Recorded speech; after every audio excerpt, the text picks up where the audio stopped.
Hello friend, thank you so much watching this video.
জীবনে কোনোদিন কারো সাথে স্বার্থ নিয়ে মিশি নাই, ভবিষ্যতেও মিশবো না।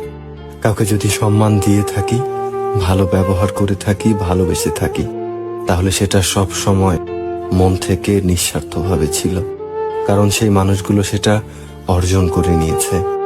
আমি আমার ব্যবহারের প্রতিদানে কোনোদিন কোনো কিছু আশা করিনি, ভবিষ্যতেও করব না। কথাটা আমার ফ্যামিলি মেম্বার থেকে শুরু করে অল্প পরিচিত কোনো মানুষ পর্যন্ত সবার জন্য।